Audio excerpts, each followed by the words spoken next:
কি রে বাপ, এই সকাল সকাল কোথায় চললি? মা, আমার একটু গঞ্জে কাজ আছে, তাই তো বের হচ্ছি। বেশ তো, যা তবে। শোন, আসার সময় আমার জন্য গোটা কয়েক পান নিয়ে আসিস তো বাবা। আচ্ছা মা, ঠিক আছে, আমি চলি তাহলে। বাড়িতে সব যেন রাজরানী নিয়ে এসেছি আমি, ছেলে দুটোর বিয়ে দিয়ে। এত বেলা হয়ে গেল, এখনো কারো ঘুম ভাঙে না। কত সকাল হয়ে গেছে। হ্যাঁ গো বৌমা, অনেক সকাল হয়ে গেছে। তুমি আর একটু পরে উঠলেই পারতে। কাল রাতে না একটু ঘুমোতে পারিনি মা, সারা রাত মশাতে যা বিরক্ত করেছে। তা বেশ তো, এখন যাও না, আর একটু ঘুমিয়ে নাও। তোমার কর্তা তো চলেই গেল। তা মন্দ কথা বলেননি মা, তাহলে আমি আরেকটু ঘুমিয়েই নিই। আপনি এক কাজ করেন মা, সকালের খাবারটা আজ আপনার বড় বৌমার ওখান থেকেই সেরে নেন। দেখো কাণ্ড, আমি কথার কথা বলতে না বলতেই মহারানী আবার ঘরে ঘুমাতে চলে গেল। সবই আমার কপাল। কপালে থাকলে তা কি কেউ খণ্ডাতে পারে? যাই দেখি বড় বৌমা কি করে।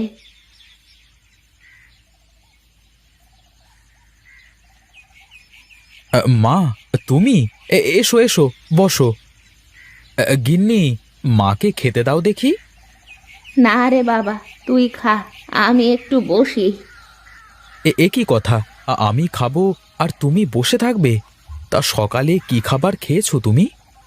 না রে বাপ, ভাবলাম তোকে একটু দেখে যাই, তারপর খাবো। গিন্নি, তুমি এখনো খাবার দাওনি? খাবার দাও মাকে। ঠিক আছে, দিচ্ছি। মা, আপনার ছোট বৌমা সকালে কি রান্না করেছে? কি জানি গো বাপু, এখনো তো খায়নি, জানবো কি করে। শোনো মা, তোমার বড় বৌমা শুটকি রান্না করে খাবে বলে আমাকে শুটকি আনতে বলেছে। তুমি কিন্তু কালকে আমাদের শুটকি রান্না করে খাওয়াবে। তোমার হাতের শুটকির তুলনা হয় না মা। মা, এবার শুটকি রান্নার সময় আমি আপনার পাশে বসে থাকবো। আমাকে আপনার মতো করে শুটকি রান্না শিখতেই হবে। বেশ বেশ মা, তুই কোনো চিন্তা করিস নে, আমি তোকে শিখিয়ে দেব। তা মা, তোমার ছোট ছেলের ব্যবসা বাণিজ্য কেমন চলছে? কি জানি বাপু, অত খোঁজ খবর আমি রাখি নে। দুবেলা দুমুঠো খাই আর নিজের কাজ করি। মা, আমি না দুবারির মাঝখানে যে ফাঁকা জায়গা, ওখানে কিছু সবজি চাষ করতে চাচ্ছি। এ তো খুব ভালো কথা। জায়গা তো পড়েই থাকে, পরিষ্কার করে কিছু সবজি লাগালে দুটো খাওয়াও যাবে, বেশি ধরলে বেচাও যাবে। বেচা লাগবে না মা, খাওয়া চলে গেলেই হবে।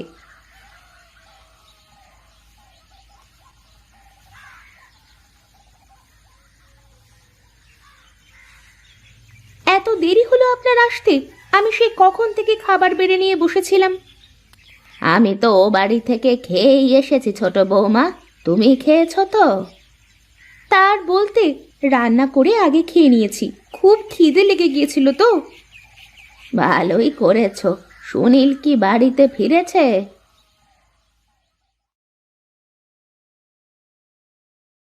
না, সে তো এখনো ফিরল না মা, মনে হয় আসতে একটু দেরি হবে। তোমাকে কি বলে গেছে? না মা, তবে বলল যে কাজ আছে অনেক। না খেয়ে দে চলে গেল, কে জানে পাগলটা খেয়েছে নাকি কিছু।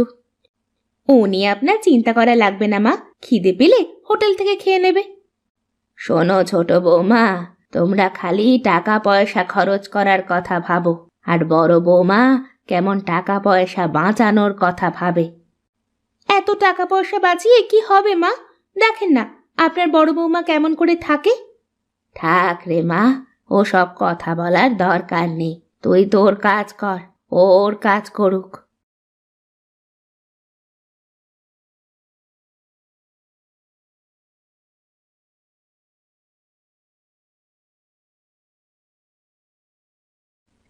হুম, কি ঠং। একজন রোজগার করে তাতে হয় না, আরেকজন আবার চাষ শুরু করেছে। দিনে দিনে যে আরো কত কি দেখতে হবে। দেখো ছোট বৌমা, বড় বৌমা কেমন এই জায়গাটুকু কাজে লাগিয়ে বেগুনের গাছ লাগাচ্ছে। তাতে আমার কি, তার জায়গা যা ইচ্ছে করুক।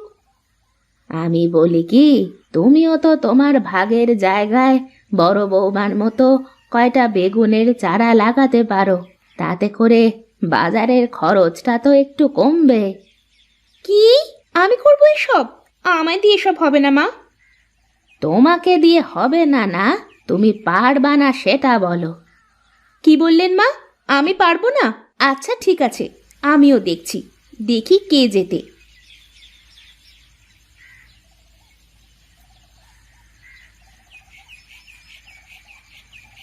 আমিও দেখব কার গাছ বেশি ভালো হয়, কার গাছে কত বেশি বেগুন ধরে।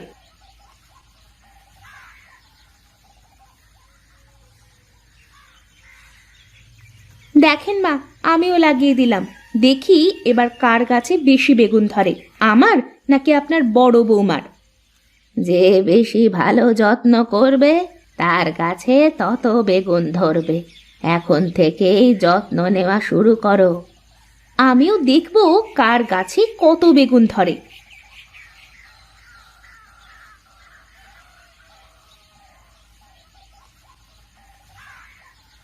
ওগো, তোমার ভাইয়ের বউ আজ কি করেছে জানো? কি করেছে? বলো দেখি, শুনি। আমার দেখা দেখি সেও বেগুনের চারা লাগিয়েছে। বাহ বাহ বাহ, তাহলে তো তোমরা দুজনে মিলে সবজি চাষ করলে আমাদের দু ভাইয়ের বাজার থেকে আর সবজি কেনা লাগবে না। ধুর, তুমিও মজা করা শুরু করলে।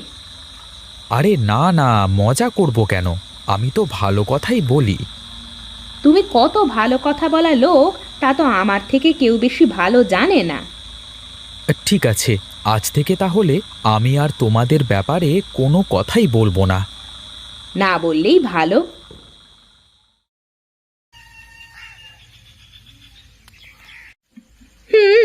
গাছ ভালো হয়েছে বলে অত খুশি হওয়ার কিছু নেই, দেখবো কার গাছে কত বেগুন ধরে। সে সময় হলেই দেখা যাবে কত ধানে কত চাল। তা বললে কি আর হবে? দেখা যাবে, আগে বেগুন ধরুক তো।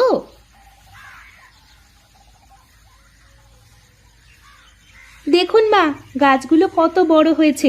আপনি বলেন তো মা, কার বেগুন গাছ বেশি ভালো হয়েছে? গাছ ভালো দিয়ে তো হবে না মা, ফলও তো ধরাতে হবে গাছে। ও আপনি চিন্তা করবেন না মা, সময় হলে সব দেখতে পাবেন। দেখেছেন মা, এখন আর সহ্য হচ্ছে না বলে কোনো কথা না বলেই কেমন চলে গেল। তোমাদের এই যুদ্ধ কবে যে শেষ হবে তা কে জানে। কোনো দিনও শেষ হবে না মা, দেখেন না ছোট ঘরের মেয়ের আচরণও ছোট লোকেদেরই মতো।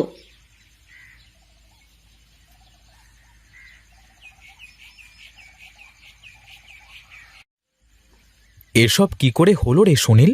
কোথা থেকে হলো এমন? গাড়ি থেকে নেমে কেবল দোকানের দিকে আসবো, এমন সময় একটা অটো এসে দুম করে মেরে দিল, আর আমি মাটিতে পড়ে গেলাম। ব্যাস। একটু সাবধানে দেখে শুনে রাস্তা পার হবা না ঠাকুরপো? এখন কি একটা অবস্থা। মা, আপনি কান্না থামান, সব ঠিক হয়ে যাবে। মা, কিছুই হয়নি সুনীলের, তুমি কেঁদো না। কয়েকদিন বাড়িতে বসে থাকলেই সব ঠিক হয়ে যাবে।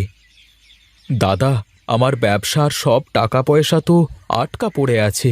আমি সুস্থ না হলে কিছু করতেও পারছি না। এখন সংসারটা কিভাবে চলবে? ও নিয়ে তুই চিন্তা করিস নে ভাই, আমি সব দেখব। আর যদি দু ভাই একসাথে থাকতি তাহলে কি আর কোনো চিন্তা করা লাগতো রে? আহ মা, এসব কথা এখন বলো না তো। আর সুনীল তো আমার আপন ভাই, ওর বিপদে আমি যদি ওর পাশে না দাঁড়াই তাহলে কে দাঁড়াবে বলো? আর হ্যাঁ, আমাদের বেগুন গাছে যে বেগুন ধরেছে তাতে করে মাসখানেক কোনো কিছু নিয়ে চিন্তা করা লাগবে না আমাদের। তাহলে এখন আমরা চাই, তুই একটু বিশ্রাম কর সুনীল। আর মা, তোমরা ওর সামনে কান্নাকাটি করো না।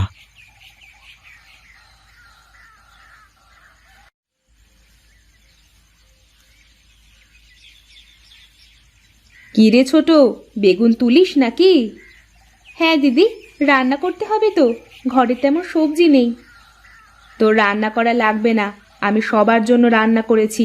আর এই বেগুন তুলে রান্না করবি কেন? তাছাড়া কি করব, সে তো ঘরে পড়ে আছে। আমার তো আর কেউ নেই যে বাজার থেকে বাজার করে এনে দেবে। পাগলি, আমরা কি নেই নাকি? তুই আমার সাথে কথা না বললেও আমি কিন্তু তোকে আমার ছোট বোনের মতোই মনে করি। এই পাগলি, কান্দিস কেন তুই? আমাকে তুমি মাফ করে দাও দিদি, আমি না বুঝে তোমার সাথে সব সময় খারাপ ব্যবহার করেছি। আমি কিছুই মনে করিনি, পাগলি কোথাকার। এখন চোখের পানি মোছ দেখি।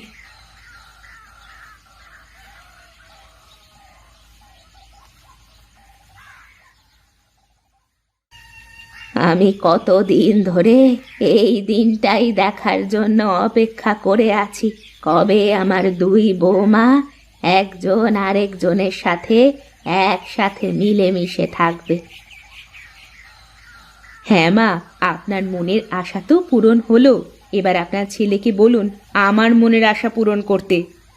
কি বলো গিন্নি, তোমার আবার কি ইচ্ছে? আমাদের এই বেগুন বাজারে বিক্রি করে আমাদের দুই বোনের জন্য সুন্দর শাড়ি কিনে আনবে। এই কথা? হ্যাঁ মা, আমি এখানে বেগুনের গাছ এজন্য লাগিয়েছি যে যাতে করে আমি নিজের জন্য কিছু করতে পারি। এখন থেকে আমরা দু বোন বাড়ির চারপাশে সবজি চাষ করব, হাঁস মুরগি পালন করব, যাতে সংসারে বাড়তি টাকা আসে। সত্যি দিদি, তুমি অনেক বুদ্ধিমান। আমি তোমাকে আগে ভুল বুঝেছি। যাক, এখন থেকে তাহলে একটু আয়েশ করবার সুযোগ পাবো। গিন্নিরা যদি কাজ করে তাহলে কর্তারা আর এত কাজ করে কি করবে? ওরে তোরা চল চল, আমার সুনীলের কাছে গিয়ে এই খুশির খবরটা দি। আজ যে আমার বড় আনন্দের দিন।